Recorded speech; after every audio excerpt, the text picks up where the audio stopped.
Menny, you have been in the army, you have been an advisor. We have here a lot of legends about the Israeli army and their attacks or their defense in cybersecurity, in everything inside the Iran virus that destroyed all of that. Are they true? What is? Give me what happens in the Israeli army, and if they are true, that's what's happening in Iran, or? If I'll tell you, I'll have to kill you. I don't know. You can just hack my cell phone, and that's right. No, obviously, obviously, I cannot talk about things that go on in the army, but I think that Edward Snowden published everything that went inside the NSA. And to some extent, the NSA is the model for every other intelligence entity worldwide. So, if you learn what happens there, you discover that governments around the world will do amazing things to get information. They will manipulate hardware devices. They will work together with private companies to collect information about their users. They will use spies, they will use informants, they will use everything that they have in order to promote their national security agenda.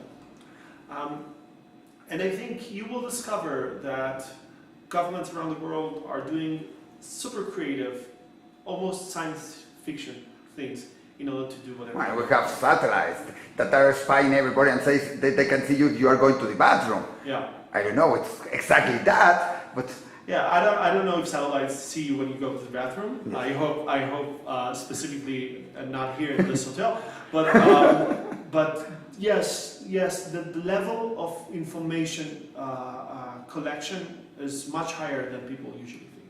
It's higher than what we imagined. We are using. You said some moments ago that we have to be careful or be knowledge that what we put on Facebook or in Google, but we have everything on our cell phones. All our life goes. You buy tickets, you buy everything in your cell phone. You send pictures to everybody. You go to a party. Everything is on our cell phone. It's just not to use this phone. What to do, because we do everything with the cell phone, with our most of it, and in our computer we are connected to all the company. So if you tell me not to put everything on Google or not to put everything on Facebook, what not to put, because we have already everything there. So I'll give you some rules of thumb with regards to what you shouldn't do. Number one, put a PIN code on your phone. Yes, I'm going to. Come on. Yes. We talked about it like 5 minutes ago. You still don't I haven't put it. Yes. Do that. Number two. And a number I can't remember. Number you can remember. Please don't do 1111. I'm using it. No, I'm just kidding. Number two. 000. Yeah, 00. Nobody's using 0000, so it's free. You can use it. Number two is that don't put sensitive information on Facebook, on Google, and other. What is sensitive information? Things that if everyone will know about them, will create a lot of damage to you or to anyone you like or love, or in your family or in your life. Like don't let your cell phone to your wife. Nude pictures, sensitive documents, things that you would only say to another person when you're alone. Don't put them. If you can prevent yourself from putting those super sensitive things on the web, try to reduce. And not to send it also by email. It's also the same thing. Yeah. Again, you don't need to be a paranoid. I'm a paranoid. You don't need to be a paranoid. But definitely, if you're reducing the amount of sensitive information you're putting on the web, the less likely someone can get access to this information. Obviously, it's not there, right? Number three. Back up your files. This is very important. Back up your files. On the net, or put it on another? Because many people have a backup in Google Drive, in iTunes, whatever. You put it on the net. Is that the correct way, or to put it on physical? So anyone should choose for himself, because there are benefits in putting it on a physical external drive, and there are benefits in putting it on the web. I personally put it on the web, because the downside of putting it on an external hard drive is, number one, if someone goes inside your house and steal your computer, he will probably steal the external hard drive as well, and then you lost all the information. Number two, if there is fire there that will destroy your computer, it will probably destroy the hard drive as well, and then you lost your information. Number 3, if you have a ransomware or a virus that will delete the information on your computer, and for some reason your hard drive was connected to your computer at this time, the information on the hard drive was deleted as well. So for those reasons and other reasons, I personally, and everybody should choose for themselves, I personally decide to put my information on the cloud. But back up your files, even putting it on an external hard drive is better than not doing anything at all. Don't open files, don't open emails, don't click on anything if you don't know where exactly it came from and what exactly is the nature of this file link and so on and so forth. Because this is the way hackers gain access to your information. They want you to click on something, they want you to install something. This is a very important step in hacking. They need you to help them. Don't help them. Be smart about it. Be curious. Read. Ask questions. Be involved. It's very, very important. Don't get that in that is sent by email or by WhatsApp or whatever that says you got 2 free tickets, whatever, or I don't know, any airline is giving $1 billion. Just click here. Just click here. Don't click there. There are many frauds. We just put a page, especially for people not to get there to investigate if that is if a medicine is bad. You can destroy somebody just by putting something on the internet, or you can just put. I don't know, LL is giving free tickets to every 10 people that send 10 mails to other people. That doesn't happen, no? It doesn't help. If you send 10 WhatsApp to other people, it won't get you free. Definitely don't send 10 WhatsApp to 10 people to get free, I don't know, shoes or cars. It never works. Don't do that. We lose our credibility, we lose our signs of to get something not free, to get something, to win something, we lose that because we are all the time, like you say, paranoid.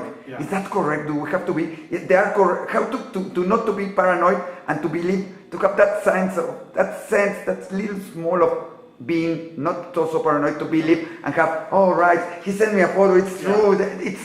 He loves me. So when you're driving a car, right? You know that every second someone can jump to the street and a car can come and hit you.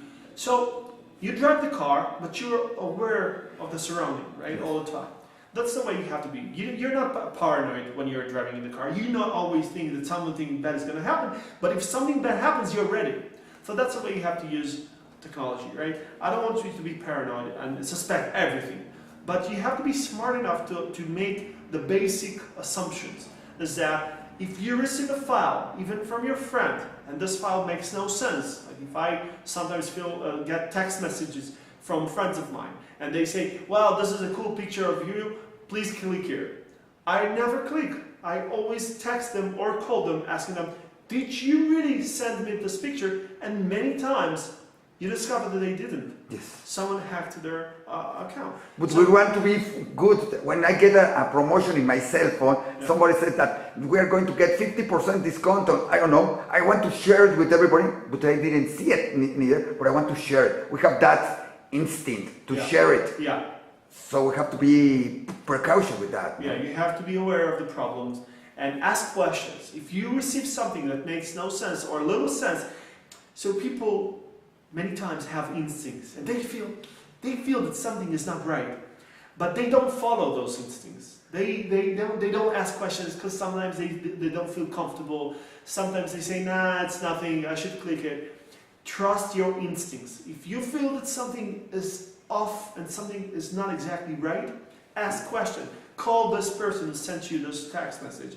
Think about something. Think before you share it, right?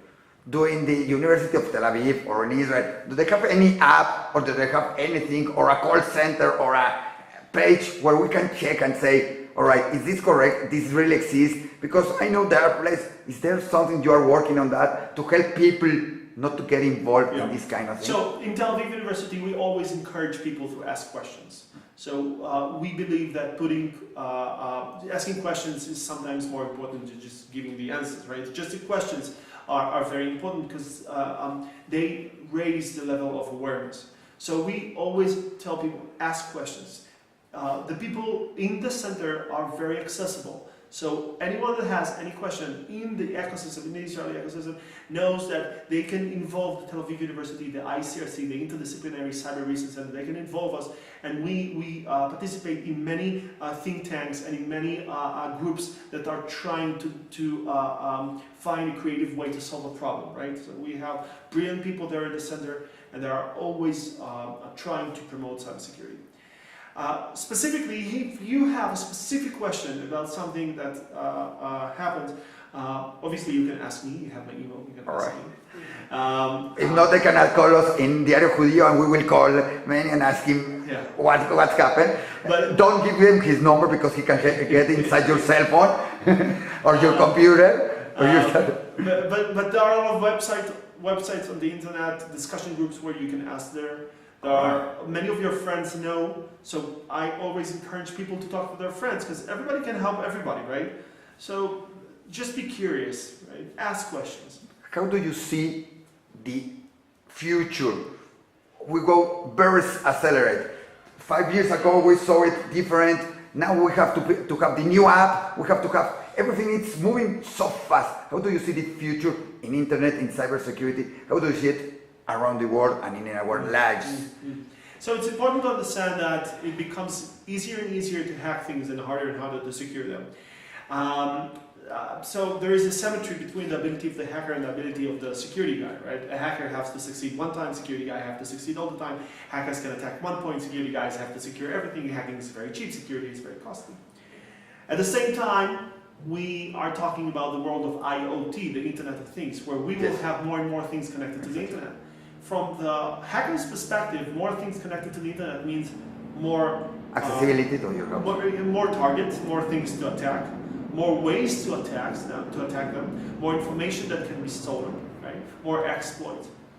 And we're becoming more dependent on technology. That basically means that there are more ways to attack us. The future of cybersecurity currently is not very bright. In the next years, even though we spend billions on cybersecurity, we have the best people working on that, we have a state-of-the-art solutions, right, being created. Even though we have all of those things, we know that big companies are going to be hacked in the years to come. 2016, 2017, 2018, 2019, more major companies are going to be hacked. We know that for a fact. So the thing that we don't see in the world of cybersecurity, we need to see is disruption. We see only incremental innovation. Like, we improve the way we do things, but we don't see disruption, something that will completely change the way we think about cybersecurity. And that's the key to the future.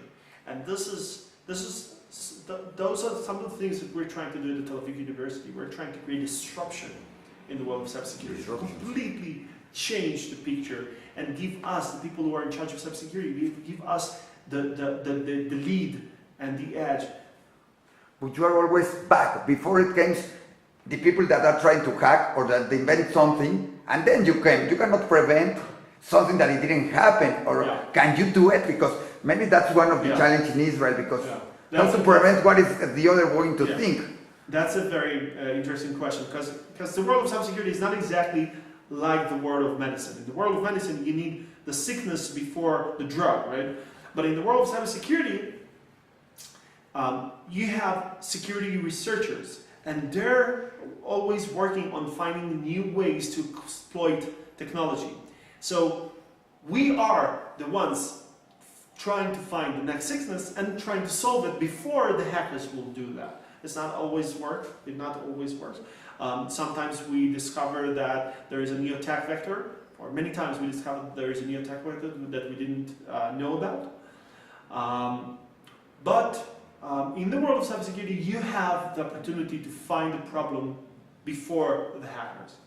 And this is something that we're trying to do in the Tel Aviv University. We're trying to find the next problems, right, and solve them before we will see hackers exploit them. How do you do that? You try to hack also, to invent the hacker so you can... Definitely. If you read some of the researchers that we publish at the ICRC, you will discover that some of them contain new attack vectors, new ways to attack computers, right, in a very creative way.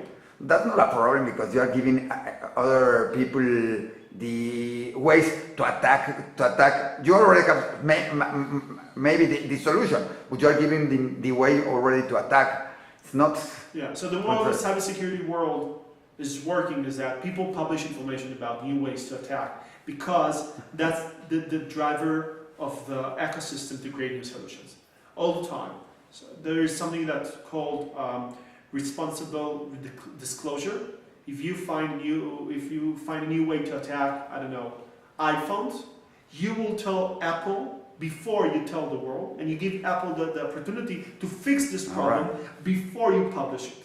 But after a few months, after they already fix it, you will publish this information because it's very important, so people will know about this exploit, will know why it's important to continue improving your security, and you will get the reputation for finding this exploit, and this will lead other people to try and find other exploits, so they will get more reputation, and that's the way we will solve the problems. People will find exploits, will disclose them to the companies, they will fix the problems, and then we will learn about them. They will fix it, or they will they create it better, bigger, so they can sell you something to solve it.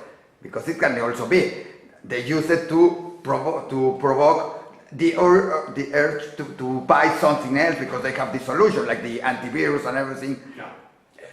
Sometimes you see companies are trying to sell you more products by making you scared. They tell you, your phone can be hacked, we can do that right now, buy our product.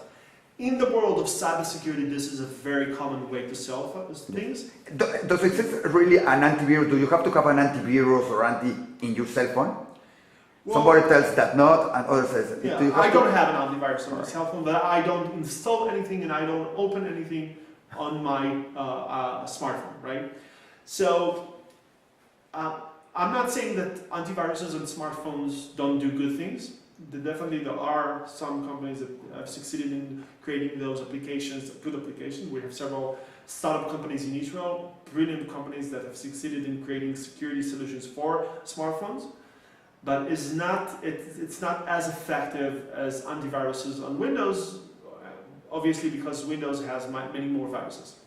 And tell me, what do you think about companies like WikiLeaks that are looking for finding things and putting to the public? How do you see that? So there is a very delicate balance we need to find between keeping things secret and publish them. I have a lot of criticism towards WikiLeaks. I think that some of the things that they published, they shouldn't have published. They created more damage than good things, but other things that they published did a lot of good to the world, right? So, from one hand, we need whistleblowers.